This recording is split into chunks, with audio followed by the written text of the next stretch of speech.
I think I have to balance that because I mean this is definitely not passive income, but I definitely don't I don't want it to interfere into my W-2 job. So Yeah. I think that's one of the good things about being remote is I'm forced to rely on my team, and yeah, it's probably a little bit more expensive doing this doing this remotely because I've got to pay people to do some things that I could probably take care of. But I think that's good because it helps with the work-life balance. It helps separate the W-2 job from this investing, and it kind of helps keep me in line and forces me to use my team. I mean, like when we had that other deal where I needed the structural engineer. Now that Yeah. from every deal moving forward, I don't have to ask you, hey, what do we do? I go in and I just add them to my list of trusted resources. Hey, how y'all doing today? I'm so glad to have a client and now friend that I've worked with a lot as of late. And so I wanted to have David come on to the podcast because he has been doing a lot of rentals, and then he's been doing a few flips here in Birmingham. I thought he would have a lot of perspective on what it's like to work in Birmingham. He doesn't live here. And so he has some unique perspectives on that. And then in addition to that, he also has rentals and has been doing some flipping. So he kind of has a broad experience level. And so, David, appreciate you coming on and joining us to just kind of talk about life here in Birmingham and investing and everything. So, how you been doing? Good, good. Thanks for having me. Yeah, I've been looking forward to this. Been good. Just staying busy. Just Yeah. trying to balance the day job, the W-2 job with with some real estate investing on the side. So it's been good. Hoping for a good close. I guess halfway summer, busy summer, and closing out 2023 strong. Yeah, that's awesome. Yeah, we're actually working on a deal right now. You've got another flip in the mix, and you may buy and hold that, or you may flip it. We're not sure, but yeah, given that you're a W-2, just give us a little bit about your background, where you come from, how you got into investing, just kind of frame a reference of who you are, and a little bit about your portfolio. Yeah, yeah. So grew up in Houston, Texas. Moved to San Marcos, went to school at Texas State University. Graduated there 2007, 2008, I think. So right there, right after that, went into school and or went into to work at tech sales. Started out at Dell. Now currently working for another IT company, Hewlett Packard. And so I've been doing that for IT sales for about 10, 12 years. Yeah, it's been good. Austin, live in Austin, Texas. Austin's a great city for IT. Definitely a cool city to live in. Yeah, started kind of looking at, I mean, it seems like the more people I talk to, everybody kind of started out reading the books, reading Bigger Pockets forums, listening to podcasts, things like that. Yeah. Yeah, so just kind of start out before COVID, kind of really started learning more and kind of got into the analysis paralysis mode. I was reading, I was telling my wife about all these other investors that I had read about that had, paid for their first property in cash and now it's making, nine A thousand million dollars a month dollars. in cash. Yeah, So yeah. you And didn't have any investments at this time. You're just kind of trying to figure it all out before yeah, COVID. I had Yeah. just the typical 401k. That was about it. And I just kind of put money aside, didn't really touch it. And I knew that, real estate was not a get rich quick. It was, forgot what the saying is, not get rich quick, but get rich Slow. sooner or later. Yeah, yeah, Yeah. something like that. And Eventually, so, one day. yeah, yeah. So the investing has never been uh I don't plan on it replacing my W-2 income, but it does supplement it, and hopefully in 15 to 20 years, my wife and I will have a nice little portfolio of houses that we can either sell and retire and ride away into the sunset, or still actively manage them and kind of gives us the freedom to, kind of work when we want, how we want, and where we want. So that's kind of been the strategy. So it's been yeah, I've learned a lot. Bought my first property during COVID. So I think June of 2020, and Okay. just been going since then. That's awesome. So what markets are you in, and kind of tell us, I know that you have some short-term stuff, right? So talk us through what your portfolio kind of looks like on a broad scope. Yeah, so primary residence is here in Austin. My first rentals were in Birmingham. Last year, I purchased two in Montgomery, That didn't quite work out. I wasn't as familiar with the Montgomery market as I am Birmingham, so I bought some rentals, not necessarily in Yeah. a bad area, but areas that did not get rented as quick. So Yeah. sold those, made a little bit of money on one, lost some money And on the and other and one. Big's not in Montgomery, so that was your problem there. You didn't work with us. I should have known. It was hard finding deals in Birmingham, Hmm. and I was like, man, maybe I should start, Yeah. expanding my reach to, cast a wider net. But haven't really looked back since then. I still think it's a decent market, but I'm definitely much more comfortable with Birmingham. Yeah. And then we have a short-term rental in Surfside, Texas. So it's about a small little beach town about 3 hours south of Austin. Yeah. Um, we bought I have some family that lives on the island. We bought it as an investment property. The numbers didn't really make sense. It breaks even, but it Hmm. allows us, a free beach house to use. It's close to family. So we'll plan on keeping Yeah. that in the portfolio, assuming property taxes don't double like they did this Right. past year. So Yeah, um yeah. Well, you got yeah, to work yeah. on your tan somehow, you I know. know. Gotta get those last minute beach trips, and I've found that it's we don't spend as much time there as we want to, just because it's rented out, and so every time I am there, Yeah. I'm working on some projects. So, but I mean Right. that's to be expected. We're still happy with the purchase. I think too, like the midterm slash short term rental, the what I like about it, everybody says cash flow, cash flow, like, and they do, which is awesome, especially if you set them up. But what I like about them is you can buy a higher end asset that just pays down the debt. So you get a $500,000 beach house or even $1 million beach house or something up in the mountains, and you have so much income coming in, you can service the debt. And that's the win, is like the debt pay down, and the appreciation of that property is like, I don't even care if it just breaks even. And people would think maybe I'm crazy for saying that, but you have $1 million asset under your control that's appreciating every year, and you're paying down the debt. And so the long term win of that is massive. So yeah, so that's awesome. So part of why I wanted you to come on this pod, to talk is basically, we've talked through and we've done a few deals together, and we talk investing honestly all the time. I mean, we've spent hours just pitching back and forth deals I'm working on personally, you're working on.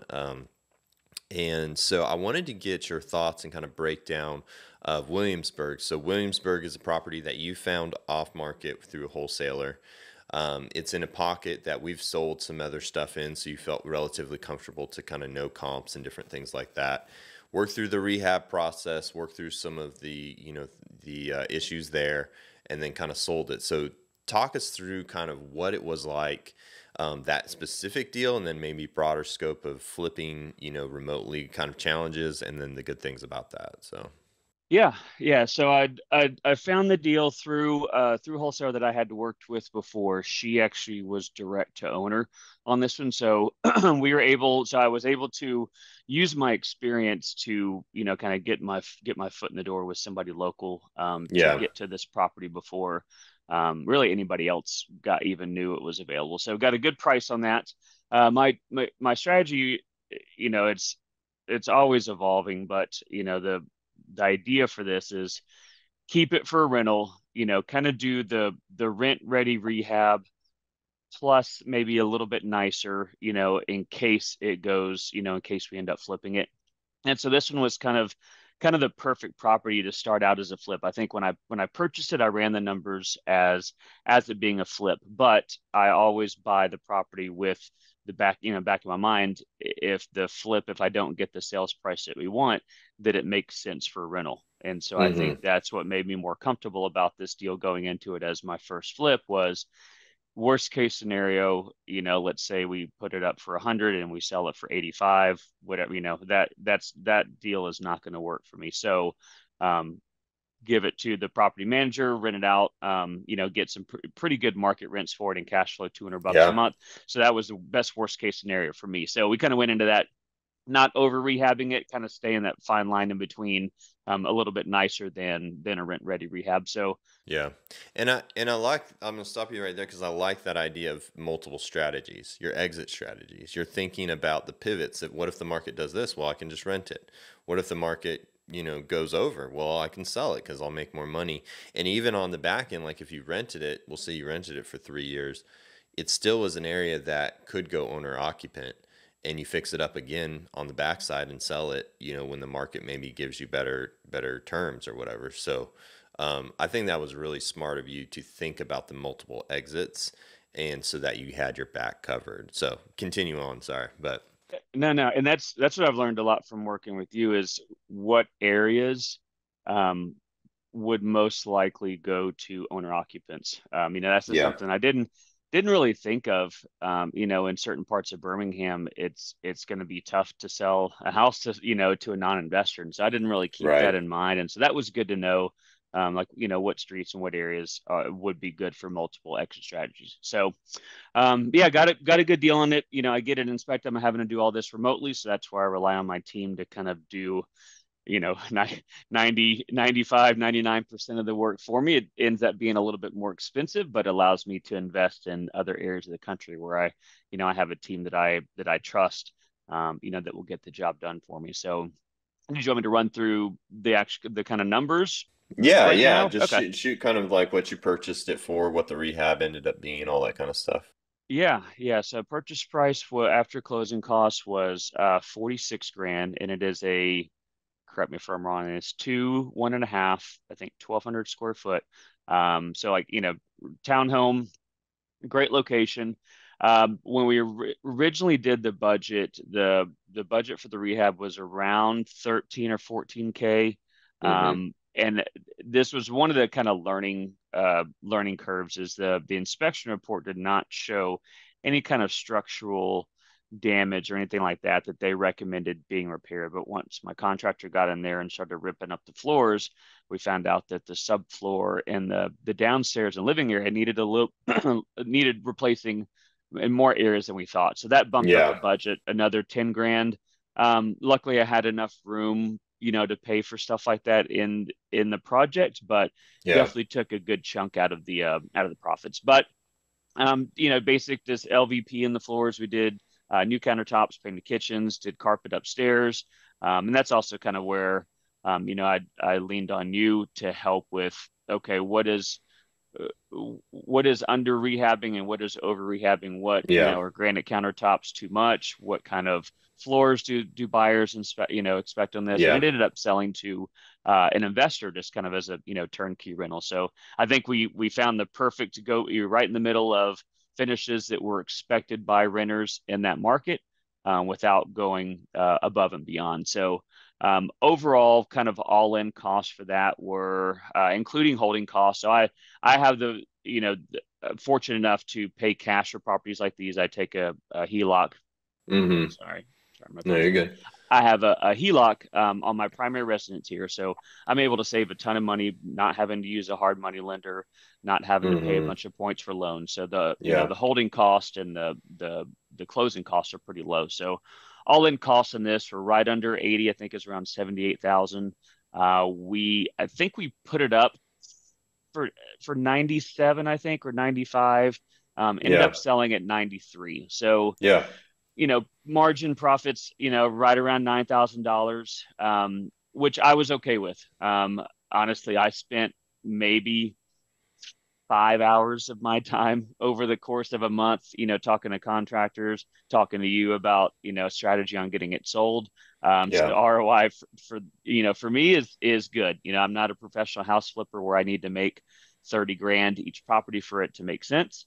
Yeah. Obviously, if we didn't have to do the subfloors, the profit would have been closer to 20, which was, definitely would have been much better. But I'm happy with this. If it So they didn't, say. 20, yeah, 20 is a little better than nine, yeah, but I would take 20 instead of yeah. instead of eight, Yeah. but But I mean, it was a good experience. the margins too on flipping has tightened up. I mean, a lot of people are in the space. The cost of materials has increased, and so to make 10%, you're over 10% after sales price. Just a little bit, and I think it was good. And that's pretty much what the guys are that in town are looking for is about 10%. I mean, back in the day they were hitting 30, but it's just not the case anymore.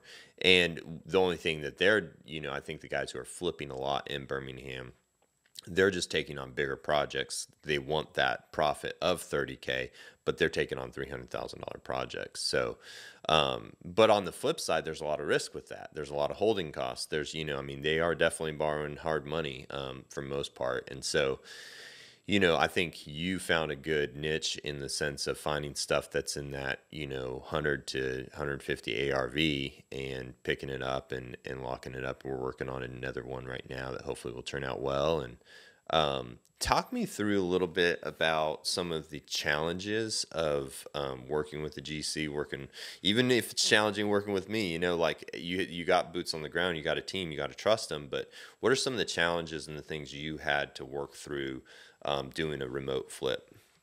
Yeah. So some of the challenges, I manage the rehab.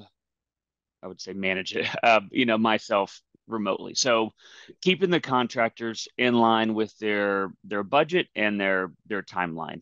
Budget wasn't necessarily a concern. I trust my contractor that the price that he tells me from the beginning, unless something major like a subfloor comes up. He's not going to find $500 here, $1,000 there to kind of pad up, the margin. So I wasn't really worried about the budget, but timelines. He's managing a couple different projects at a time. I have no way of knowing, when's the last time he's been, on the property. So I think just kind of having the hand holding is tough to do remotely. Yeah, And just making sure that, like it helps that I have a team that I trust. So I think you went out there halfway mark to go and check and see, hey, where are we at? What's a true ETA of when this is going to be done and when we can get yeah, back on market? And I think having to use, I mean, not being able to put my eyes on it because I pay for an inspector to do their job, but everybody misses stuff, and so yeah, sometimes it costs you $300, sometimes it's a couple $1,000s. yeah, I'm not saying that if he would have found the subfloor issues, I wouldn't have purchased a property. But like I'm very hands-on at my job here. And it's just a little bit of a struggle being able to or having to do all this remotely and trust that yeah. people are doing their job correctly. What I like about you, and you've been such a great guy to work with, is at the end of the day, like when we have conversations, you do a very good job of understanding what's in your box to take care of, and then what's in other people's box to take care of. And so if we're talking about like if there's a HVAC that needs to get fixed up, like you're like, okay, I'll find an HVAC guy, I'll call him up, I'll get him scheduled, I'll let you know when it's done. You're not reaching out to me and being like, how do I Google HVAC guys? you know but what you are asking me to do, like you said, you paid me to go show up an extra visit. I showed up, I walked through the property, and I flip properties too, so I'm not necessarily GC, but I gave you my opinion on, hey, this is not looking good, this is looking really good, this is where he's missed, this is where hey, has this been fixed? We found some subfloor issues that he said he thought he was done, and I was like, he ain't done with the subfloor. And you called him up. I didn't have to reach out to the GC. You took care of that. You said, okay, I'll take it from here. And you followed up. You made sure that was taken care of. And the next time I walked the property, everything was great. And so I think that's been a key to our working relationship, is just understanding what you can accomplish from remote, and then ultimately like what you have to lean on your team. And you don't ask me to do everything. You just ask me to do the things that only I can do to help you. And the same with the GC. You're willing to fill in the gaps of like, hey, I'll call and I'll find you some LVP for a certain price. You just got to go pick it up because I can't pick it up. So I think that's been a key to your success, is taking ownership of the things that are within your box, and even picking up some stuff that maybe not in your box, but you can do remotely, because you're like, I can make an extra call or two to ease some of the GC's workload because I know he's helping me out in other ways. So Yeah, and I think I have to balance that because I mean this is definitely not passive income, but I definitely don't I don't want it to interfere into my W-2 job. So yeah, I think that's one of the good things about being remote is I'm forced to rely on my team, and yeah, it's probably a little bit more expensive doing this remotely because I've got to pay people to do some things that I could probably take care of, but I think that's good because it helps with the work-life balance. It helps separate the W-2 job from this investing. and it kind of helps keep me in line and forces me to use my team. I mean, like when we had that other deal where I needed the structural engineer, now that Yeah. from every deal moving forward, I don't have to ask you, hey, what do we do? I go in and I just add them to my list of trusted resources and team members that, I'm hoping that, as I build that, over the next few years, there's Yeah. not going to be a problem that I can't fix by, have being a phone call away from somebody on my Yeah. team. That's awesome. Talk me through one of the biggest lessons you've learned about either A, investing in Birmingham or this flip specifically, or just in general, like working in the Birmingham market. Um, Biggest lesson I would say, just because the potential for cash flow is there, or the potential for making good money on a flip doesn't always mean that it makes sense to buy, Hmm. particularly older houses. There's a lot of older houses in Birmingham, and some of them are good just because it's on a good street. Doesn't make it a good property to flip. Um, Yeah. you just run into a lot of things, a lot of unknowns. Especially dealing with lenders. Like the buyer could be okay with the small amount of repairs that the house needs to get ready, but that doesn't mean the bank, means it thinks that this property is a good one to Yeah. invest in. And that's where you Yeah. can run into issues. But just, being a little bit more conservative with my buy box, I think, is Yeah. something that I learned. Like even just things like small bedrooms. I found like those, if you have a 3 bedroom, 2 bath, but one of those bedrooms is 8 by 10, you're not going to be able to rent it the same as and that could be Yeah. the difference in Yeah. a $300 a month cash flow house and 150. And so just Yeah. getting a little bit more, like I had my buy box set when I first traveled out there a couple years ago and talked to my property manager, but that has always changed, and it changes Mm. by parts of town, which I've Yeah. I've learned. So I think that's going back to number one thing that I learned is just be super conservative in, don't let the dollar signs sway you from your strategy, Yeah. and that keep that in the back of your mind when you're buying. And it's so, I mean, Birmingham is such a unique town in the sense of how it grew up. Years of houses built, neighborhoods were built at different eras. Some of the homes, like you said, are getting older. Some of the areas are being revitalized, other areas are not being revitalized. Like, it is a very interesting layout of land. And it is helpful to have a team on the ground that can say, hey, like, I love this pocket, but I do not like this pocket. And they literally could be a street apart. And that's what's wild about it. And I'm constantly, I work with all of our sellers.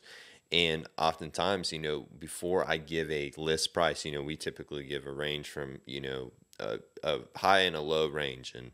And we never say list it for this price. We just kind of give you a range. And at the end of the day, like, I rarely give that number until I drive the property because of that very reason. I know that, like, I could drive a street and all the houses are fixed up on it, and you go one over and there's blight and there's rough areas, but that street's great. And then I'll be like, well, we can push it up a little bit because you're in a nice little pocket. When just 2 streets over, it's a little bit rougher. And I can't tell you that until I actually drive it. And even Google Maps can help, and it can kind of give you a sense of that. But up to date information is always helpful. And then, yeah, like walking the actual property is always been, good. Like, I'm a big stickler for how floors are laid out, if the foundation's solid, all those different things. And so it's always good to have boots on the ground, kind of walking you through that. So it's been a great partnership working with you, and looking forward to the future as we continue. I mean, we have a deal going on right now, so Yeah, yeah, hoping that one closes soon, and we'll have yeah, another one for you by the end of next week, which I yeah. promise will be much easier. No, they're all fun. I think what I love about this job too is ultimately, like, number one, I get to talk to investors all day. And I'm still relatively new in my experience. I've only been investing for, I guess, 8 years now. So, I mean, there's a lot of people who have a lot more experience than I do, and also different perspectives. I mean, you analyze data different than I do. And so when we can have a conversation, I'm like, "Who, I didn't think about it from that way, maybe I should move forward on this deal because I was getting a little scared. I was getting a little analysis paralysis, and you were like, "No, Todd, this actually looks pretty good," you know. So that's what I love about, the getting to talk with investors every day is that dynamic of learning. I'm constantly learning and helping each other grow. It's not just a one-way street of like, you're my client and we knock out some projects. I mean, like I said, we've talked hours about investing, back and forth and pitching ideas and stuff. So Yeah, once I got out of the bigger pockets forums, I mean, there's a ton of helpful people. There's a ton of smart people in there that, yeah, more than willing to go above and beyond. But once I started talking to real people uh in person, my it kind of just flipped a switch. It was, these are no longer strangers on the internet. These are people that I'm talking to. They're doing it in real life, and that kind of helped open me up to, and it's something I need to get better at, is like networking and things like that. But actually traveling into Birmingham, meeting parts of the team, meeting Rob, and actually it was just kind of, it was weird. I got my days mixed up with Rob, and I ended up calling him the day I was supposed to leave. I was supposed to head out of town. I was yeah, like, "Hey man, I'm sorry. Let's meet for lunch. If you're still free." And we met for lunch, and just talking with him, picking his brain for an hour or so, really kind of helped um, put things into perspective. And so, yeah, I mean, I always enjoyed talking to other investors. I went to my first multifamily in-person meetup or conference back in oh yeah, November, yeah, yeah. and And you so said it went well. yeah, yeah. So just kind of talking to people that are doing this, and it's all, and I'm hopefully to get into Birmingham in the next 3 or 4 months to kind of, just hang out with you guys and Yeah, we'll do an love it, man. invest. Yeah, I want to attend one of the meetups you guys do Yeah, for every month or sure. so. But yeah, it's hard doing this remotely, so I always enjoy talking to people in real time. I mean, it comes down, and we have our investor meetup actually tonight. It's coming up, and yeah, networking is key, and I think you do a very good job. Even though you're remote, you stay in touch with people.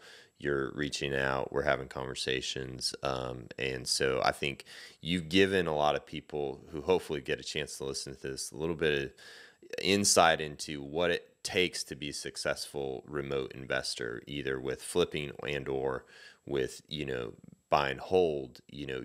Network, communication, relationships are key, and you've been great to work with. And I'm just, like I said, I think we're going to continue to do business. We may even partner on a flip here, in the future. So, I'm um, all for it, and especially in a tight knit community like Birmingham. And yeah, I mean, it's no surprise to you.